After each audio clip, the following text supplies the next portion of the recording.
तत्सवितुर्वरेण्यं भर्गो देवस्य धीमहि धियो यो नः प्रचोदयात्।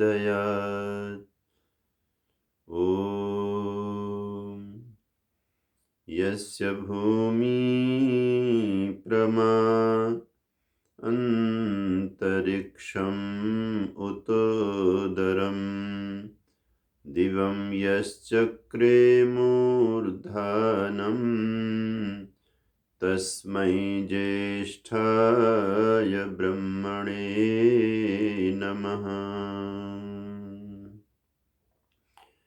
वसुदेवसुतं देवं कंसचाणूरमर्दनं देवकी परमानन्दं कृष्णं वन्दे जगद्गुरुम्। दया तथा आनंद से पूरित जिनका नाम, ऐसे ऋषिवर को मेरा बारंबार प्रणाम। ओम शांति शांति शांति। गीता कथा के इस पावन प्रसंग में समुपस्थित सभी भक्तजनों को मेरा सादर प्रणाम। आइए अब हम 5वें अध्याय की चर्चा को संपन्न करने के बाद 6ठे अध्याय में पहुंचकर आत्म संयम की चर्चा श्रवण करने के बाद आगे बढ़ते हैं 7वें अध्याय में। ये अध्याय ज्ञान विज्ञान योग है। इससे पहले कि हम इस अध्याय में प्रवेश करें, हम भगवद गीता की महिमा की पंक्ति गुनगुनाते हैं कि श्री कृष्ण जी ने ज्ञान की गंगा प्रवाहित कर दी है। और जैसे गंगा में कोई नहाना चाहता हो तो जरूरी नहीं है कि किसी एक ही जगह में एक ही घाट में पानी मिले। आप किसी भी घाट में जाएंगे, हर घाट में वही गंगा जी का जल आपको उपलब्ध हो जाएगा।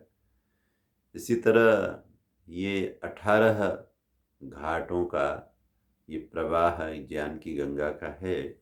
और हर घाट के जैसे हरिद्वार में भी आप जाएंगे, अलग अलग नाम आपको मिलेंगे। मुख्य हर की पौड़ी है, उसके बाद में आप जा सकते हैं सर्वानंद घाट में जा सकते हैं, आप धर्मगंगा घाट में जा सकते हैं जो हमारे आश्रम के आसपास में है, गीता कुटीर के घाट में जा सकते हैं, वो और निकट है आश्रम के। आप गोविंदपुरी घाट में जा सकते हैं। ऐसे बहुत सारे घाट हैं, लेकिन हैं सब हरिद्वार में ही और वो गंगा जी के तट में ही ले जाते हैं। ऐसे ही हम पहले अध्याय में जाएं, दूसरे में जाएं, किसी भी अध्याय में जाएं तो हम उसी गंगा से जुड़ते हैं जो ज्ञान की गंगा श्री कृष्ण ने प्रवाहित की। आइए पंक्ति को दोहराते हैं।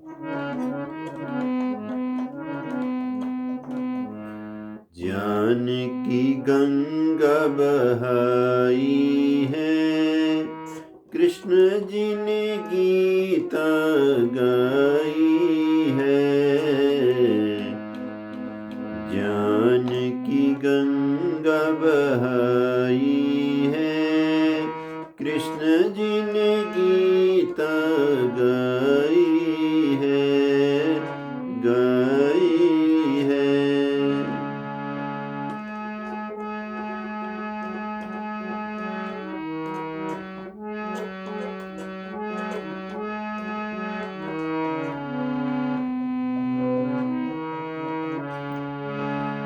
पढ़कर गीता स्नान करें, सच्चिदानंद का ध्यान करें। यही तो सच्ची कमाई है, कृष्ण जी ने गीता गाई है। ज्ञान की गंगा बहाई है, गाई है, गाई है, गाई है। बोलिए नंदनंदन योगेश्वर श्री कृष्ण भगवान की जय। सदा इस धरा पर सत्य की ही जीत हो, और जिस सत्य के जीत होने से हम सभी का अस्तित्व सुरक्षित होता है, उसी का संवाद चल रहा है आज से 5000 वर्ष पूर्व उस कुरुक्षेत्र में, महाभारत की उस विकट घड़ी में। आइए पाठ करते हैं।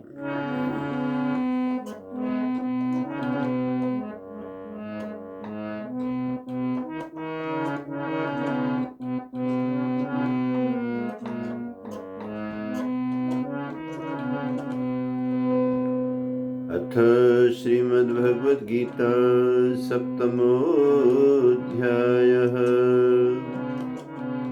श्रीभगवानुवाच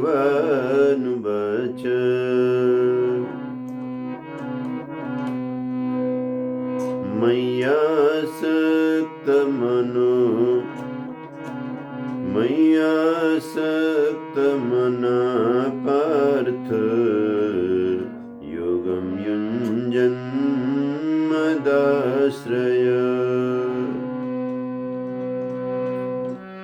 असंशयं समग्रं माम्, असंशयं समग्रं माम् यथा ज्ञास्यसि तच्छृणु, यथा ज्ञास्यसि तच्छृणु।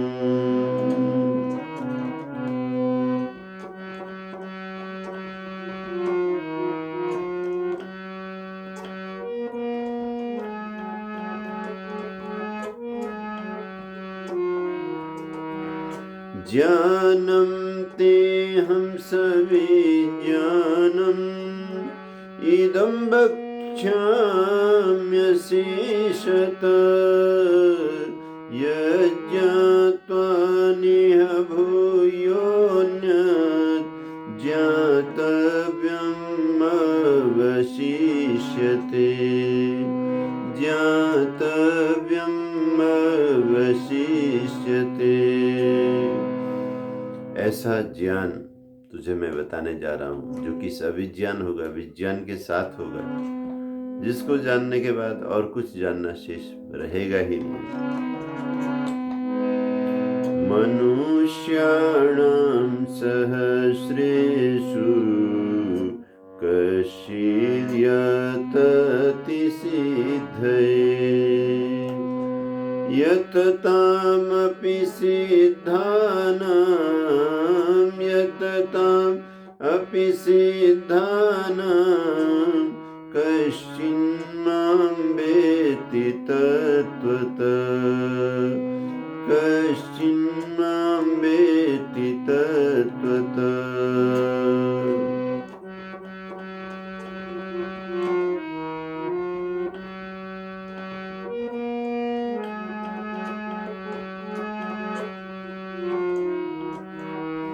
भूमिरापो नलो वायु खं मनो बुद्धिरेव च,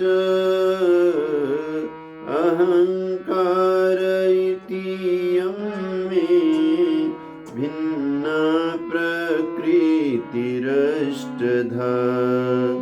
भिन्ना प्रकृतिरष्टधा, भिन्ना प्रकृतिरष्टधा।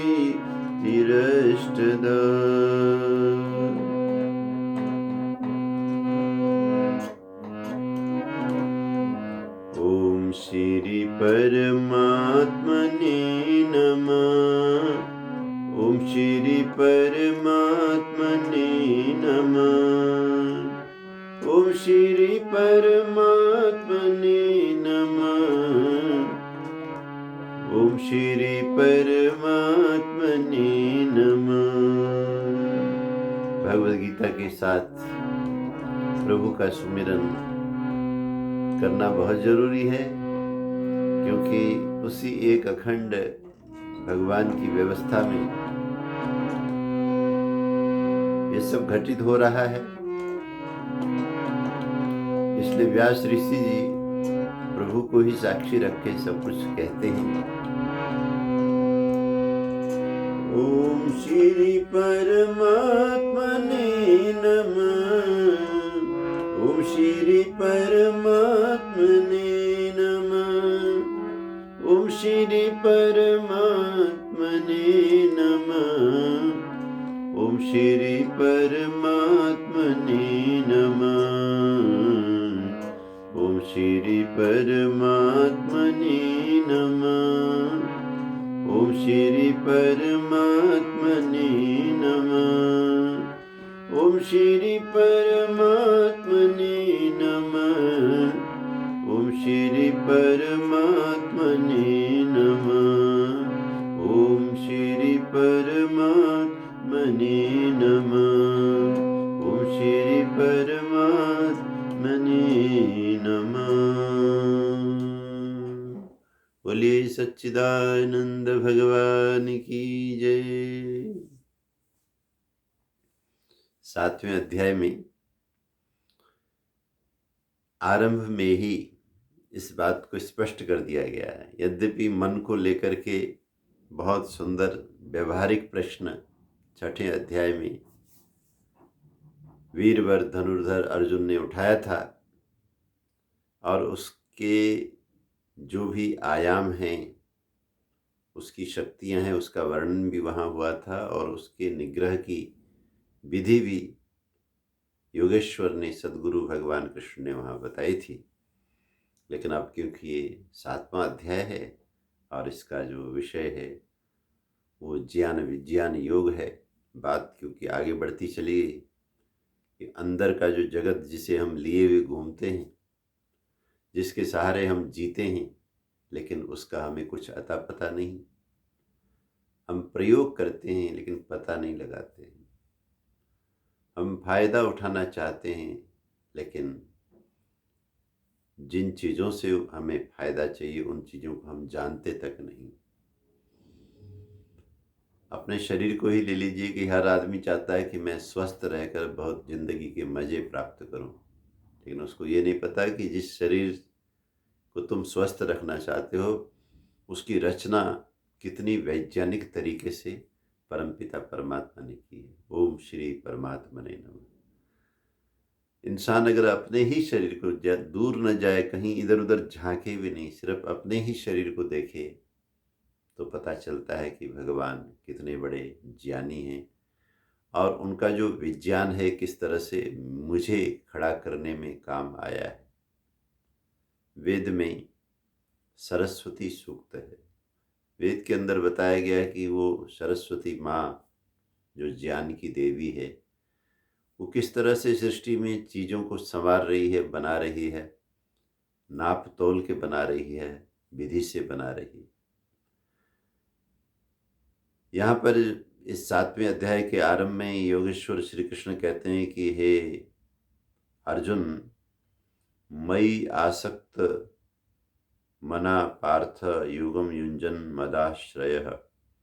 जिस समय 6ठे अध्याय में वर्णित साधना की विधि को व्यक्ति समझने लगता है तो उसका प्रेम मई माने उस विराट सत्ता के प्रति, जिस सत्ता को अपना रूप मानने पर योगी लोग ब्रह्मगामी बनते हैं, उसी अहम, उसी मैं, उसी परमात्मा, उसी ब्रह्म में जिस समय व्यक्ति के मन का लगाव शुरू हो जाता है। अब देखिए, ये जो आसक्ति शब्द है, यही जब संसार की चीज़ों में जुड़ता है तो आत्मा के लिए बंधन बढ़ाने वाला होता है। लेकिन यही लगाव, यही आसक्ति अगर भगवान में हो जाए तो फिर क्या क्या घटित होता है उसकी चर्चा 7वें अध्याय के पहले ही श्लोक में। कि ये जो साधना है, ये जो भक्ति है, ये योग जो है, बिना लगाव के संभव नहीं है। तो लगाव किस में करना? सबसे बड़ी चीज में लगाव कीजिए। उपनिषद में कहा, यद वै भूमा तत्सुखम जो विराट है, जो सर्वाधिक बड़ा है, जो बड़ी चीज़ है, उसी में ही सुख भरा हुआ है।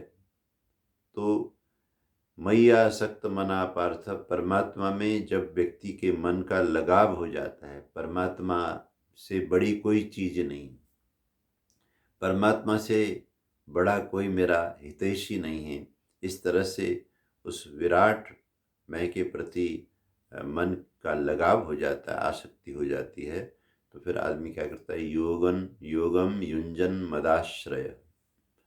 अब जो वो व्यक्ति परमात्मा का भक्त जो है योग को आरंभ करता है, तो उस योग को करने में भी अगर उसे सबसे बड़ा आश्रय है तो किसका है, वो भगवान का ही है।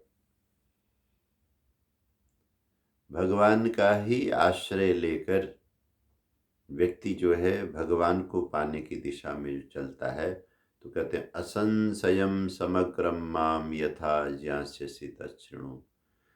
बिना किसी भ्रम के, बिना किसी डाउट के समग्र रूप से भगवान को जो व्यक्ति जान पाता है, उस विधि को तुम मेरे से सुनो, उस विधि को जानो।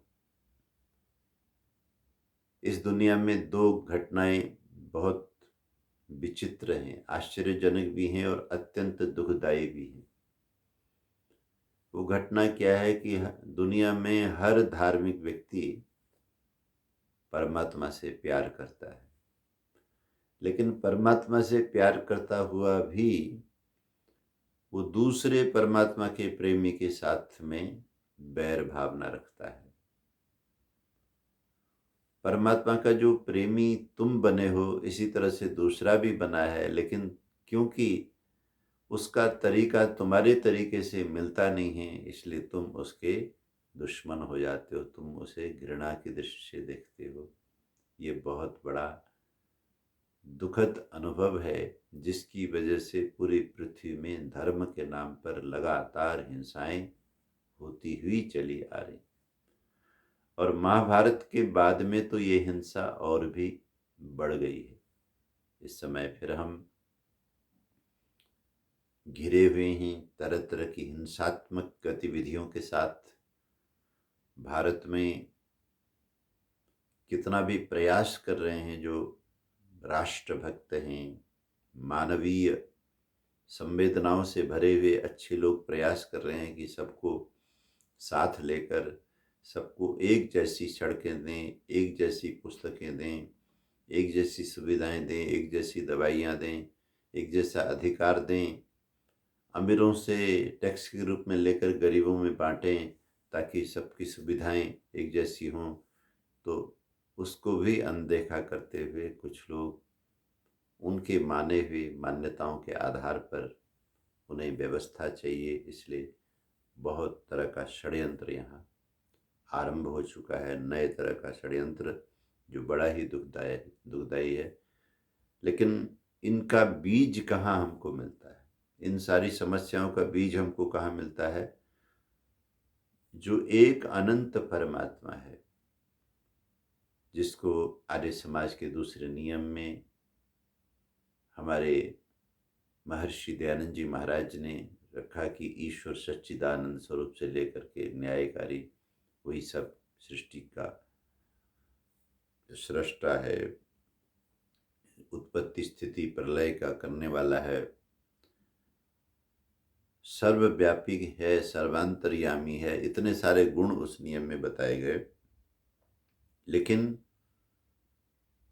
इन सारे गुणों को सुनने के बावजूद भी बहुत कम लोग हैं जिनका विश्वास उस पर हो जाए। संशय बना रहता है, संशय बना रहता है कि नहीं, ये जो ऋषि दयानंद जी कह रहे हैं पता नहीं ये सच हो या ना हो। जो मैंने वहाँ सुना था क्या पता वो ठीक होगा, मैंने वहाँ पढ़ा था वो ठीक होगा, मैं जो आज तक मानते आया हूँ क्या पता वही ठीक होगा। तो संशय बना रहता है, और संशय में पड़ा हुआ व्यक्ति धर्म के ही नाम पर धर्म की बर्बादी का कारण भी बनता है। कहते हैं एक भिक्षुणी थी, बौद्ध भिक्षुणी, और आपको पता है कि बौद्ध धर्म ऐसा है, वो भगवान बुद्ध को ही सब कुछ मानते हैं। और इस मान्यता में भी बहुत बड़ी भूल काम कर रही है, क्योंकि बुद्ध जो हैं वो योग दर्शन के अनुसार ही साधना करते हैं। और योग दर्शन में साफ साफ बताया गया है कि क्लेश कर्म विपाकाश्रयी अपरामिष्ट पुरुष विशेष ईश्वर, कि एक अलग ही दिव्य गुणों से परिपूर्ण परम सत्ता है, ईश्वर है, जो कि क्लेश आदि से परे है। तो योग दर्शन तो पूरी तरह से आस्तिक है, एक अखंड भगवान की चर्चा योग दर्शन में है। लेकिन उस भगवान को कैसे पाया जाए, उसके लिए उपाय हैं, वहाँ साधन पाद है, वहाँ तरह तरह के विधियाँ हैं, किस तरह से, जैसे विधियाँ गीता के अंदर आ रही। तो बुद्ध भगवान भी उन्हीं सभी विधियों का, क्योंकि किसी ने सत्य को पाया है तो वो सत्य वही है जो पहले था, जो आज है, जो कल रहेगा।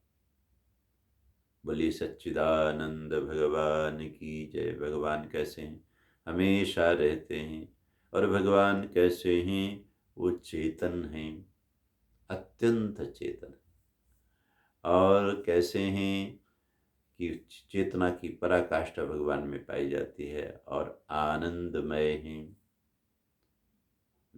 व्यास ऋषि के दर्शन में, वेदांत दर्शन में कहा आनंदमयो ही अभ्यासात। जिन जिन लोगों ने भी अभ्यास किया है उनको जाकर के वो आनंद प्राप्त हुआ। और आनंद कैसा मिला? कि आनंदमय है। आनंद प्राचुर्य की चर्चा हुई है कि ईश्वर के किसी भी अनुभव में कहीं, चाहे वो अनुभव छोटा किसी को रहा हो चाहे बड़ा रहा हो, सर्वत्र आनंद ही आनंद है। तो कहते हैं परमात्मा सच्चिदानंद स्वरूप हैं। तो ऐसे परमात्मा की प्राप्ति के लिए साधना की विधि हैं। तो हुआ यह है कि बुद्ध ने उस आनंद का अनुभव तो कर लिया, पर क्योंकि विधि वही थी जिसमें यम नियम आसन प्राणायाम शौच संतोष तप स्वाध्याय, तो उन्होंने परमात्मा की चर्चा नहीं की, उन्होंने विधि की चर्चा की। तो विधि की चर्चा करते करते जो लोग किसी अस्तित्व की तलाश में थे, तो उनको लगा कि ये जो चर्चा कर रहे हैं और जो इतने आनंद से भरे हुए हैं और सत्य भी इनको मिला है, जीवन के दुख के बारे में बहुत अच्छी विवेचना बुद्ध करते हैं, तो यही अच्छा। जब भगवान का भगवत्व किसी में आता है तो मान्यता यह है कि पृथ्वी में अगर कोई भगवान का कोई प्रत्यक्ष उदाहरण अगर कोई है तो वो आप ही हैं। इस तरह से मान्यता भी मिलती है, इसलिए भगवान शब्द भी लगता है। जैसे यहाँ हम कृष्ण के साथ में गीता में लगा हुआ, पूरे महाभारत में लगा हुआ देखते हैं कि जिनमें भगवत्व आ गया है उन्हें हमने भगवान कहा। तो इसमें बड़ी भारी गलती ये हो गई कि लोगों ने सोचा कि सर्वव्यापक जो सर्वांतर्यामी परमात्मा है वो यही व्यक्ति। तो बौद्ध धर्म में भी सबसे बड़ी गलती यही की गई है कि बुद्ध को ही सब कुछ माना गया है। लेकिन देखिए बुद्ध को मानने वालों में भी कितना फर्क अंतर आ गया। इंसान संशय से भरा हुआ है।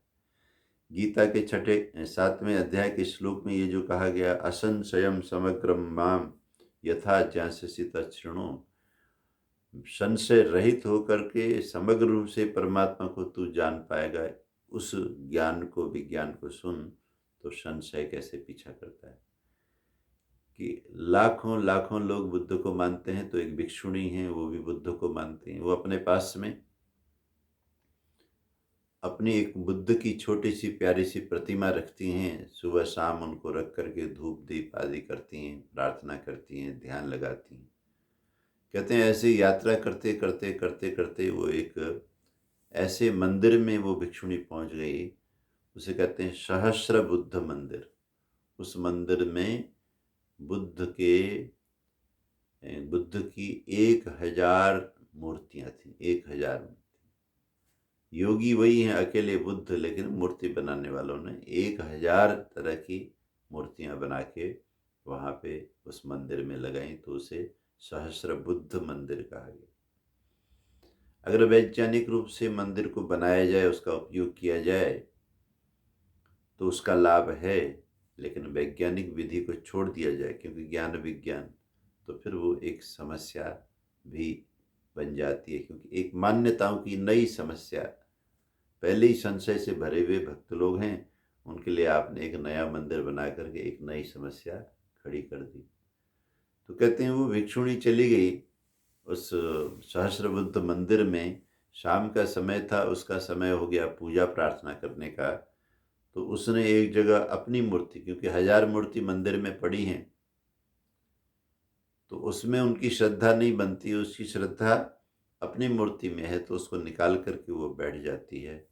और जब पूजा पाठ शुरू करती है, उसको धूप दीप जलाना था, उसे ध्यान आया कि अगर मैं इस सहस्त्र बुद्ध मंदिर में अगरबत्ती जलाती हूँ, धूप जलाती हूँ, तो इसका तो सारा का सारा, इसकी सुगंध जो है, इतने सारे जो 1000 बुद्ध यहाँ बैठे हुए हैं, देखो उसके मन में कितना अज्ञान है। इधर आसक्ति है, प्रेम है बुद्ध से, लेकिन उधर संशय कितना है, अज्ञान कितना है। कहते हैं कि जो मेरी अगरबत्ती की सुगंध है, ये सारे 1000 बुद्ध लोग ये सब ले जाएंगे तो मेरे देवता को तो कम पड़ जाएगी, जबकि रोज की रोज पूरी की पूरी अगरबत्ती इन्हीं को मिलती है। यहाँ मुझे क्या करना चाहिए? तो उसने देखा कि पास में एक पाइप है, जैसे आग जलाते समय फूंक मारने के लिए एक पाइप सी नली होती है। तो उसने क्या किया कि एक नली को लेकर के उस अगरबत्ती के पास में रख करके उससे फूंक देकर अगरबत्ती से उठते हुए धुएं को उसने अपने बुद्ध भगवान की तरफ करने का प्रयास किया। क्या भक्ति है, क्या आसक्ति, कितना अज्ञान से भरा हुआ प्रेम है बुद्ध के प्रति। अरे भाई, अरे भिक्षुणी, तुम्हें बुद्ध से ही तो प्रेम है, तुम्हें तो बल्कि खुशी होनी चाहिए कि उन्हीं एक बुद्ध की हजारों प्रतिमाएं हैं, कहीं सुगंध जाए तो बुद्ध को ही मिलेगी। लेकिन नहीं, अज्ञान इतना भरा हुआ है कि इनके बुद्ध अलग हैं, मेरा बुद्ध अलग है। तो कहते हैं उसने उस पुंगरी को लेकर के, उस पाइप को लेकर के अगरबत्ती धूप को जब फूंका, तो बहुत सारी जो अगरबत्ती का धुआं था, बीच बीच में उसी के अपने मुख की तरफ भी आया। और उसका अ, उसने फिर फूंका, और फूंकते फूंकते फूंकते फूंकते परिणाम ये हुआ, जब पूजा पूरी हुई तो उसकी मूर्ति में जो बहुत ही सुंदर सा चेहरा बुद्ध का था, वो अगरबत्ती के धूप के धुएं की वजह से काला हो। जब वो जब वो चेहरा काला हो गया, पूजा उसकी पूरी हुई, तो उसकी नज़र गई, तो वो बड़ी दुखी हो गई कि ये मैंने क्या कर दिया, आज तो मैंने बुद्ध का मुंह काला कर दिया। अभी शब्द देखिए, ये शब्द बहुत ही गंभीर शब्द है, क्योंकि प्रचलित हिंदी भाषा का शब्द है मुंह काला करना। सबसे ज़्यादा गलत काम करने पर किसी व्यक्ति को बताने के लिए उसने कितना गंदा काम किया है, उसे हम कहते हैं उसने मुंह काला कर लिया। तो कहते हैं जिस समय उसको ऐसा लगा कि ये क्या मैंने कर दिया, तो एक संत उधर से निकल रहे थे।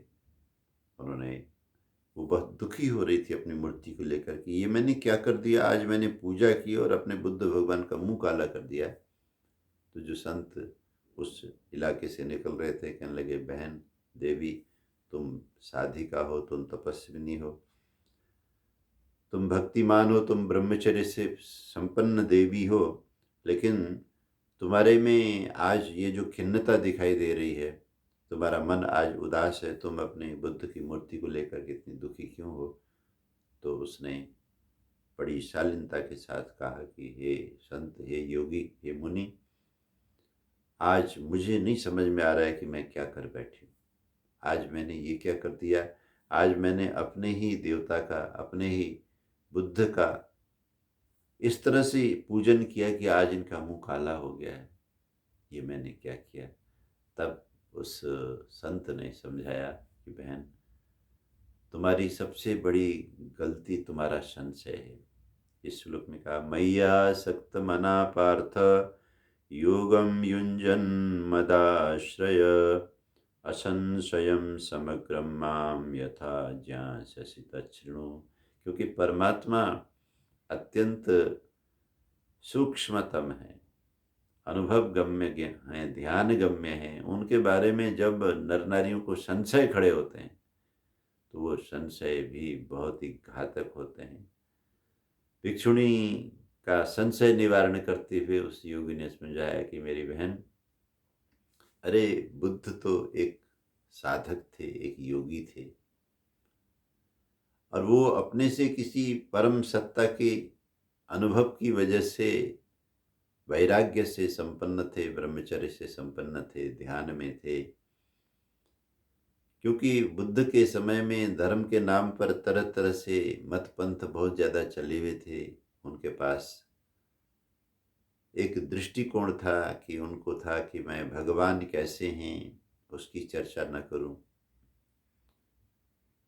वो छोटे हैं, बड़े हैं, अवतार लेते हैं, नहीं लेते हैं, भक्त के हृदय में कैसे रहते हैं, आसक्ति का नियंत्रण कैसे करते हैं, संसार को कंट्रोल कैसे करते हैं, इसे किसी चर्चा में न पढ़ूं। मैं सिर्फ साधना की विधि बता दूं, वैराग्य की विधि बता दूं, ध्यान की विधि बता दूं, तो लोग ध्यान करें, साधना करें तो अपने आप परमात्मा जैसा है उनको उसकी प्रतीति हो जाए। ये एक तरीका उन्होंने सोचा और अपने दिव्य जीवन से उन्होंने ध्यान को, साधना को प्रकाशित किया।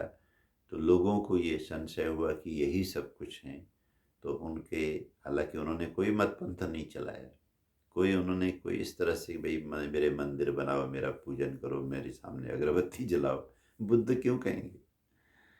लेकिन हे देवी, ये मनुष्य समाज है। मनुष्य समाज हमेशा दुखों को दूर करने के लिए, सुखों को बढ़ाने के लिए यत्नशील रहता है। अगर ये विधि से किया जाए, अगर ये तरीके से किया जाए तो ये जो प्रयत्न है ये बड़ा सार्थक है। इस प्रयत्न से भौतिक जगत में एक गरीब आदमी अमीर हो जाता है, एक अशिक्षित बालक शिक्षित हो जाता है, एक अनजान व्यक्ति सबके सामने अपने टैलेंट के साथ आ जाता है। ये प्रयत्न तो संसार में होने चाहिए। और ठीक इसी तरह अध्यात्म में भी प्रयत्न होना चाहिए कि केवल परमात्मा हैं, सर्वव्यापक हैं, सर्वांतर्यामी। अरे भाई हैं, तो तुमने क्या किया उनके होने के लिए। और परमात्मा के भी दो तरह से हमारे जीवन में उनका रिश्ता है। एक रिश्ता वो है जो सहज रूप से, जैसे एक रिश्ता परमात्मा का पेड़ का और परमात्मा का है, एक रिश्ता पक्षी का और परमात्मा का है, एक रिश्ता पशु का और परमात्मा का है, एक रिश्ता पेड़, जो ये जो पहाड़ हैं, ये जो पृथ्वी है, ये न देवरुग्रा पृथ्वी च दृढ़ा, ये न स्वहस्तभितम ये न नाका। पृथ्वी का परमात्मा के साथ संबंध है, सूर्य का परमात्मा के साथ संबंध है, आकाश वायु सबका अभी नाम आएंगे, इनकी विज्ञान सारा आएगा, तो इनका संबंध है। ये संबंध कैसा है? ये एक अत्यंत चेतन का जड़ के साथ होने वाला संबंध है, यानी कि जो अचेतन है उसके साथ होने वाला संबंध है। इंसान का तो परम सौभाग्य है कि वो तो चेतन है, वो तो आत्मा है। वो अपना संबंध परमात्मा के साथ अचेतन वाला संबंध बना करके वो अपने जीवन को सार्थक नहीं कर सकता। मनुष्य को चाहिए कि परमात्मा के साथ वो अपना संबंध चेतन वाला संबंध बनाए कि मैं चेतन हूँ और उस मेरे चेतन होने का मुझे अलग से लाभ परमात्मा से प्राप्त हो सकता है। तो उसी को ज्ञान कहा, उसी को भक्ति कहा। लेकिन संशय की वजह से ऐसा नहीं होता। तो संत ने उस देवी को कहा कि मेरी बहन, आपने ऐसी आसक्ति बुद्ध के साथ में बनाई कि बुद्ध ही आपको गैर लगने लग गए। आपके पास तो एक छोटे से बुद्ध की प्रतिमा है और ये जो हजारों यहाँ पे मूर्तियाँ हैं, ये तो बड़ी बड़ी। आप सोचती हो कि आपकी जलाई हुई अगरबत्ती, आपकी जलाई हुई धूप कहीं आपके बुद्ध को छोड़ के इधर उधर न जाए। ये आपने क्या सोचा? अगर ये सब बुद्ध हैं तो इनको जाने दीजिए। दूसरी बात यह है कि वो परम सत्य, जिस परम सत्य में जाकर के बुद्ध योगी बने, वो तो इस मूर्ति से परे हैं, वो तो अमूर्त है। उस अमूर्त सत्ता को हमेशा अनुभव करने के कारण से बुद्ध अपनी योग की स्थिति में रहते थे। तो ज्ञान योग व्यवस्थिति है। तो आप के संशय ने बुद्ध का मुंह आज काला किया। देखा जाए तो धर्म का मुंह काला जो आज हो रहा है, मजहब के नाम पर, हिजाब के नाम पर, तरह तरह की जिहाद के नाम पर, ये सब परमात्मा की सृष्टि की जो व्यवस्था है उसका मुंह काला मनुष्य कर रहा है। व्यक्ति ने साइंटिफिक मेथड को इतना अधिक मिसयूज किया है कि लोगों का ब्रेन वॉश किया जा रहा है कि यही जो हम मानते हैं यही भगवान है, यही हम जो करते हैं यही पूजा है, यही जो हमारा तरीका है, इसको जो नहीं करता है वो सबसे बड़ा दुश्मन है, उसको पृथ्वी से मिटा देना है, उसको हटा देना है और उसकी सारी चीज़ों को छीन लेना है। इस तरह की भक्ति, भयानक भक्ति। इसलिए विवेकानंद जी महाराज ने अपने प्रवचनों में बहुत सुंदर, और युवक को पढ़ना चाहिए, जो इंग्लिश नोइंग हैं, जो यूरोपियन कल्चर से बहुत प्रभावित लोग हैं, वो शायद संस्कार विधि को, सत्यार प्रकाश को सीधा न समझ पाएँ। आप अगर विवेकानंद जी को भी सीधा शुरू में पढ़ लेंगे तो भारतीय संस्कृति, भारतीय चिंतन, भारतीय विचारधारा से जुड़ने का आपको बिल्कुल मॉडर्न तरीका मिल जाएगा। जो उन्होंने किस तरह से लिखा है, बोला है कि श्रद्धा भी अगर ये संशयपूर्ण है, यानी कि सत्य ज्ञान से रहित है, और श्रद्धा है लेकिन उसके अंदर सत्य नहीं, उसके अंदर यथार्थ नहीं है, जो अयथार्थ चीज़ है उसमें भयानक आसक्ति है, तो वो आसक्ति कितनी खून की नदियाँ इस धरती में बहा रही है और बहाती रहेगी। तो यहाँ पे कहा गया, असंशयम समग्रम माम यथा ज्ञास्यसि तच्छृणु। हे अर्जुन, परमपिता परमात्मा को तुम संशय रहित होकर के जिससे अच्छी तरह से जान जाओगे, वो विधि तो मैं तुमको बताऊंगा। इस भिक्षुणी के माध्यम से हम यही समझ सकते हैं कि दुनिया का हर अज्ञानी श्रद्धालु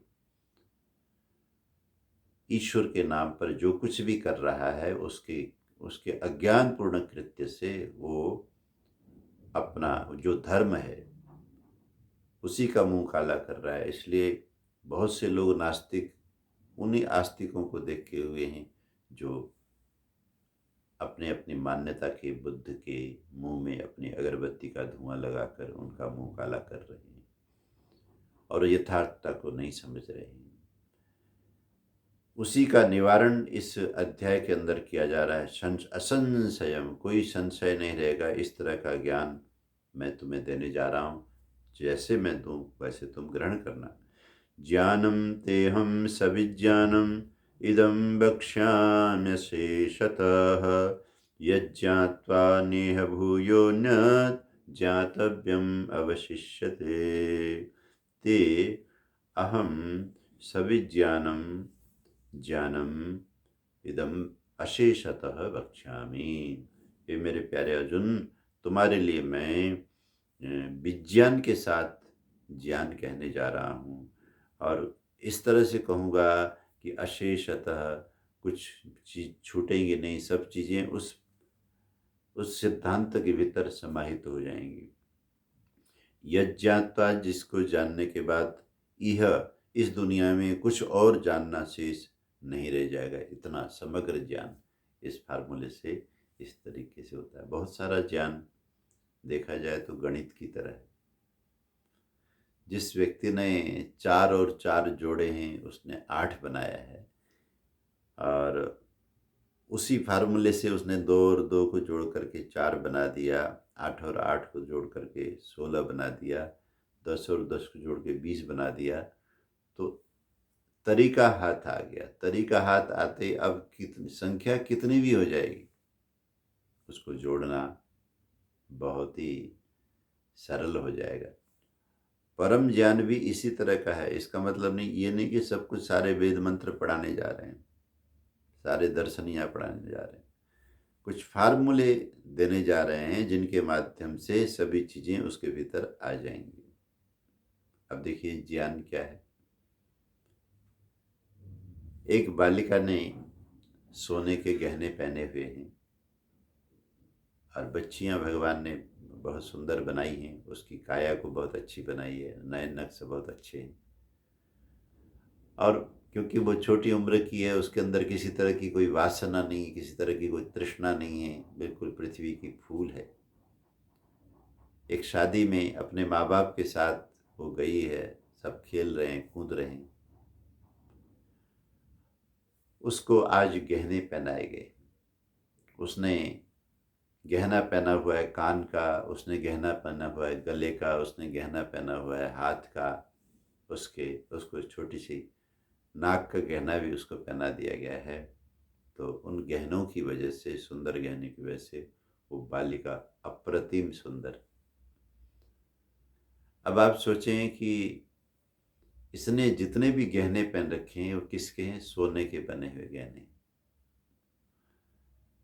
तो किसी भी गहने का किसी दूसरी गहने के साथ में न तो आकार मिलता है, न उसका उसका प्रयोग मिलता है। नाक के गहने को कान में नहीं लगाया जा सकता, कान के गहने को नाक में नहीं लगाया जा सकता, गले के गहने को हाथ में नहीं लगाया जा सकता, हाथ वाले गहने को गले में नहीं लगाया जा सकता। तो ज्ञान यह है कि कान का गहना कान में ही पहना जाना चाहिए, नाक का नाक में ही पहना जाना चाहिए, गले का गले में पहना जाना चाहिए, हाथ का हाथ में पहनना चाहिए। तो अलग अलग से उनके आकार को देखना और उनका सही जगह में प्रयोग करना, ये सब क्या है? ये ज्ञान है। तो यथावत जैसी जो चीज जैसी जहाँ के लिए है, जिस आकार में, जिस मात्रा में, ये भी जानना ज्ञान है। लेकिन अब इससे भी गहरी बात को जानना विज्ञान हो जाएगा। विज्ञान क्या हो जाएगा? सोने का गहना भले ही कान का हो, भले ही नाक का हो, भले ही गले का हो, भले ही हाथ का हो, तो प्रयोग के लिए अलग अलग हैं, लेकिन वस्तुतः मूलतः वो एक ही है। वो एक क्या है? वो सोना है।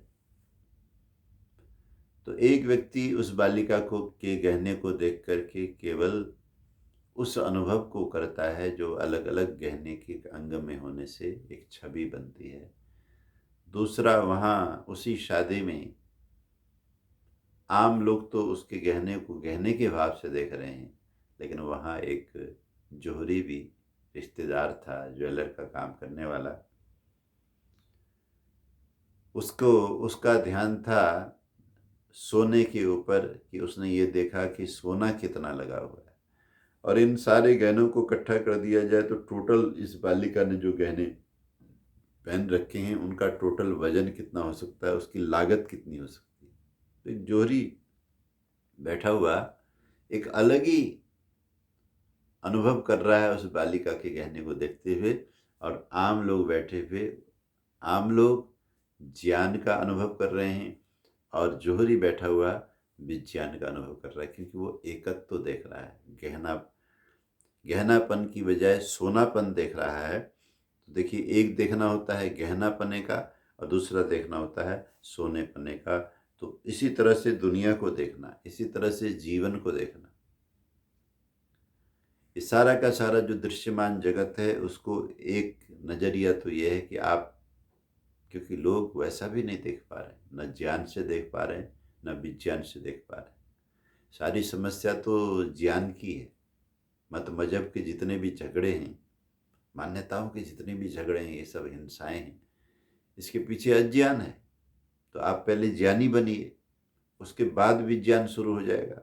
तो कहते हैं मनुष्याणाम सहस्रेषु कश्चिद् यतति सिद्धये यततामपि सिद्धानां कश्चिन्मां वेत्ति तत्त्वतः।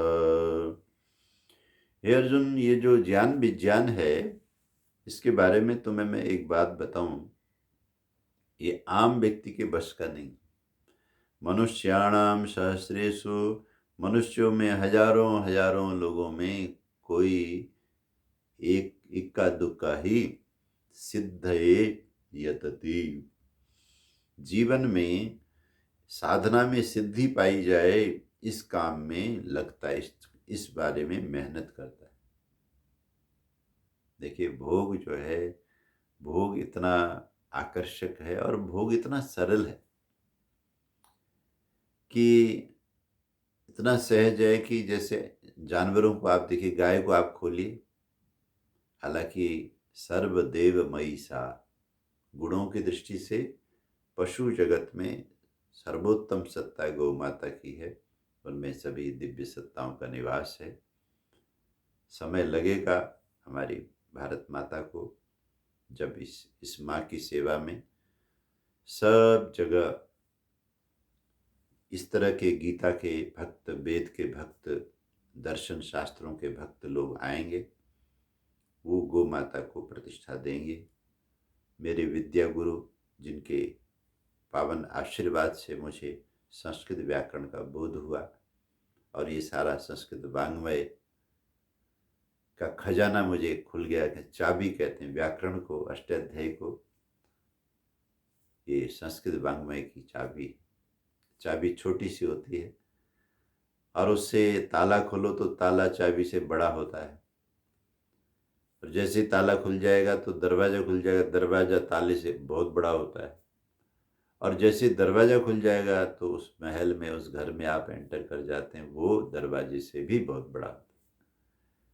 ठीक इसी तरह जो महर्षि पाणिनि जी ने व्याकरण की रचना की, अष्टाध्यायी पद्धति इतनी प्यारी पद्धति है कि वो अगर आपको मिल जाए वो चाबी, तो ताला खुलता है ज्ञान का भंडार, कि ज्ञान की गंगा बहाई है।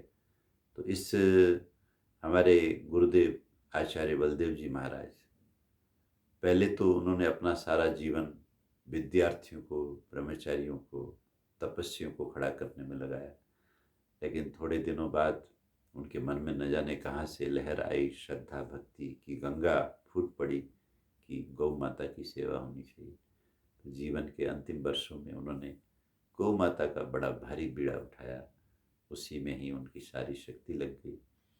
मैं समझता हूँ उनकी मंगलमयी दिव्य काया को और लंबे समय तक चलाया जा सकता था, अगर वो इतने बड़े कठिन कर्तव्य अपने कंधे पर लेके रात दिन नंगे पांव भूखे प्यासे गांव गांव में गौ माता के लिए अलग जगाते हुए न घूमते। लेकिन आत्मा के लिए तो ये सार्थकता है कि किसी बड़े मिशन में चलते चलते ये शरीर शांत हो जाए, उससे फिर आत्मा उससे भी बड़े मिशन के लिए योग्य बनती है। तो वो ये जो गौ माता है, गौ माता के अंदर बहुत तरह की शक्तियाँ हैं। जिस समय इस देश के अंदर इस तरह के लोग पावर में आएंगे, और भगवान करेगा अगर इस समय जो जागृति आरंभ हुई है, इस जागृति को ठीक इसी तरह से और आगे बढ़ा दिया जाएगा, तो अवश्य ही वो समझदार लोग सत्ता में पहुंचेंगे, जन समर्थन जुटाएंगे, दिल्ली की गद्दियों में बैठेंगे और वो गो हत्या को बंद करेंगे। तो ये जो गाय है, ये देवमयी होती हुई भी बौद्धिक दृष्टि से, क्योंकि वो पशु है, उसको आप खोल दीजिए, जैसे वो खुलेगी, उसको नहीं पता जो बगल वाला खेत है वो पड़ोसी का है, और मुझे जो पालने वाला मेरा मालिक है उसके साथ उसकी दुश्मनी है। इन सब चीज़ों को न जानते हुए गाय सीधा उसके खेत में घुसती है, क्योंकि हरी घास देखती है।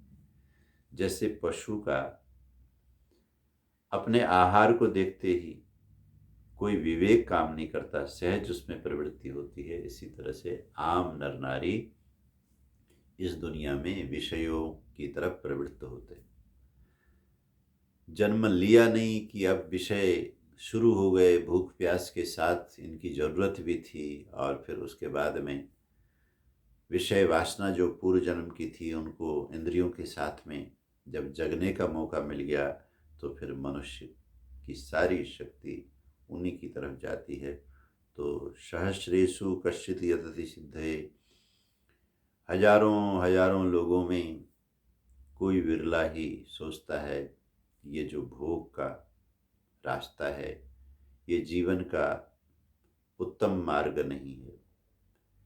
ये तो एक आसक्ति का मार्ग है, जिसका अंत जो है, जिसका अंत पीड़ा में, जिसका अंत परेशानी में है, जिसका अंत दुखद है, मुझे कोई एक ऐसा रास्ता लेना है जिसका अंत सुखद हो, भले इस समय पीड़ा।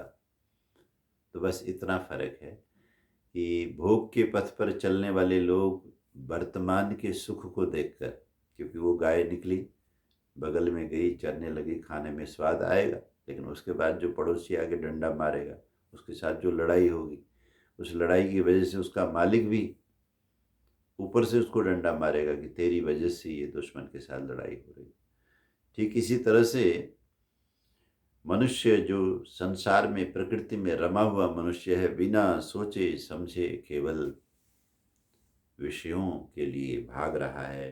ये जो आज की बड़े बड़े महानगरों की भीड़ है, ये जो ट्रेन की भीड़ है, बसों की भीड़ है, ये जो मेट्रोस की भीड़ है, सब भीड़ है। इस भीड़ में सिद्धि के लिए कोई यत्न नहीं कर रहा है।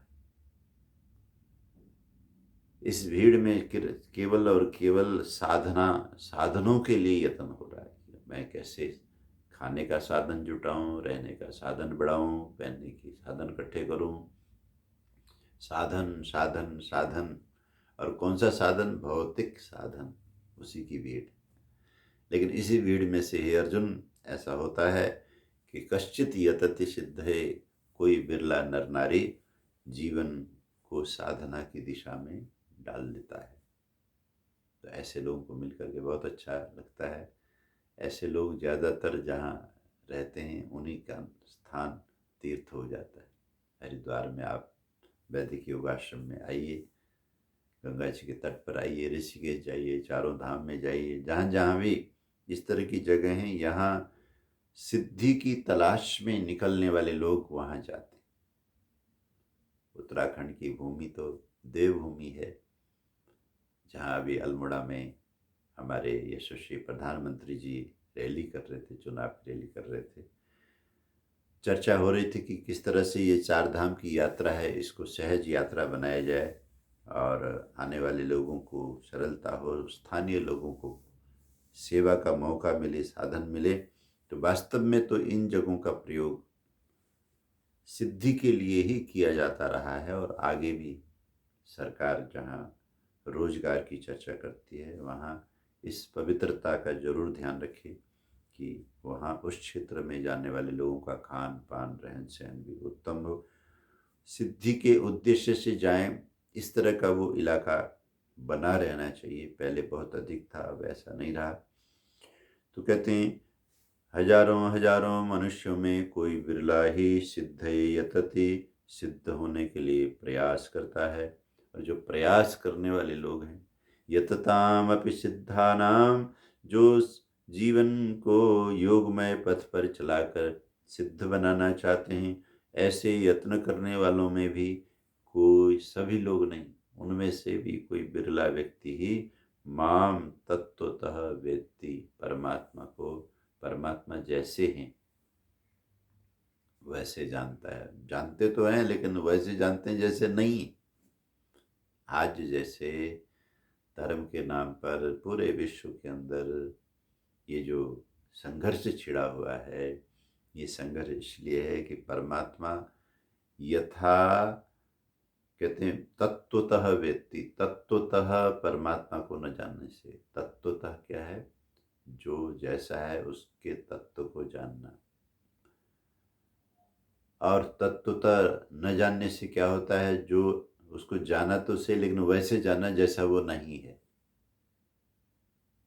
आप देखो ना, आप पिक्चर देखते हो, पिक्चर में क्या देखते हो?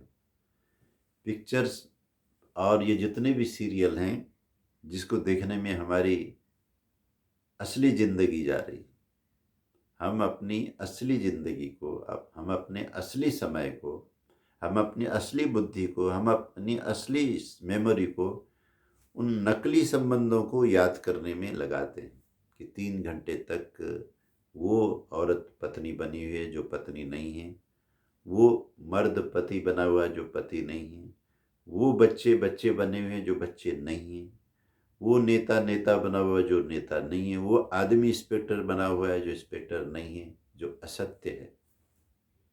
उसको इतना तरीके से फिल्मा दिया गया है, उसका अभिनय इतना तगड़ा कर दिया गया है कि व्यक्ति उसको देख करके रियल अनुभव करता है। ध्यान रखना, आप उसी मूवीज़ को देखते हैं जिसमें अनुभव आपको रियल लगे। अनरियल लगते ही आपका मन भी नहीं लगेगा।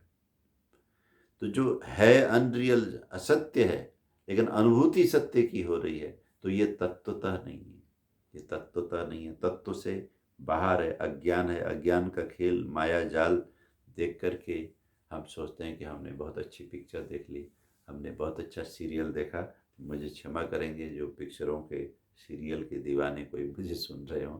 आप मन को हल्का करने के लिए, मनोरंजन के लिए इन चीज़ों को देखिए, लेकिन योगेश्वर श्री कृष्ण जी के साथ अगर आप चलें तो आपको तत्वतः रियल की रील खोलनी पड़ेगी। ये जो झूठ की रील है इसमें नहीं। तो कहते हैं कश्चिन मां वेत्ति तत्वतः, कोई बिरला ही परमात्मा को परमात्मा जैसे हैं वैसे तत्वतः जानता है। और वो ज्ञान कैसे शुरू होता है? भूमिरापो नलो वायुः खं मनो बुद्धिरेव च अहंकार इति यं मे भिन्ना प्रकृतिरष्टदाः। हे अर्जुन, ये जो भूमि है, पृथ्वी है, और इसमें जो आपः जल है, और अनलः यहाँ तुम अग्नि को देखते हो, और वायु हो और वायु को जानते हो, और खम यानी कि आकाश को जानते हो। भूमि एक, आपः दो यानी जल दो, अनल अग्नि तीन, वायु चार, और खम आकाश पांच, मनो मन छठा। मन जो है इन सब चीज़ों से परे है। और बुद्धि रेवच, और सातवां क्या है? हमारी बुद्धि है। और अहंकार इति यम, आठवां क्या है? आठवां अहंकार है। भिन्ना प्रकृतिरष्टदाः, ये मेरी एक प्रकृति है। यानी जगत में ये जो चीज़ें हैं, कौन सी ऐसी जगह है जहाँ ये 8 चीज़ें न हों? तो कहते हैं ये सब चीज़ें भगवान की अष्टधा प्रकृति कहलाती है। आज तो समय हो रहा है, विज्ञान शुरू हो गया है, गहरे रहस्य आरंभ हो गए हैं। इसकी चर्चा हम अगले प्रवचन में करेंगे कि किस तरह से परमात्मा इतने बड़े हैं, परमात्मा इतने व्यापक हैं कि इतनी बड़ी बड़ी चीज़ उनकी उनके उनका उनके गहने की तरह है। जैसे अभी हम चर्चा कर रहे हैं, वो मेरा है। मैं शब्द का, भूमि मेरी है, जल मेरा है, अग्नि मेरी है, वायु मेरा है, आकाश मेरा है, मन मेरा है, बुद्धि मेरा है, अहंग मेरा, क्योंकि ये मेरी प्रकृति। परमात्मा इतने बड़े हैं और इतने समर्थ हैं, सब कुछ उनके कंट्रोल में है। तो ये विज्ञान आनंद देता है, ये विज्ञान हमें जगा देता है, हमें अज्ञान से उठा देता है। भगवान करे भगवद गीता पढ़ते हुए हम इस रहस्य को ठीक से समझ सकें। आपने प्रेम से सुना, ये पंक्ति को दोहराते हैं। श्री कृष्ण गोविंद माधव की, पढ़ लो गीता केशव की, पढ़ लो गीता केशव की, पढ़ लो गीता केशव की। श्री कृष्ण गोविंद माधव की। कर्म करो फल न मांगो, कुरुक्षेत्र से न भागो, सुख दुख माया है ये रब की, पढ़ लो गीता केशव की। श्री कृष्ण गोविंद माधव की, पढ़ लो गीता केशव की। बोलिए सच्चिदानंद भगवान की जय। आप सभी ने प्रेम से श्रवण किया। भगवान सबका मंगल करें। ओम शांति।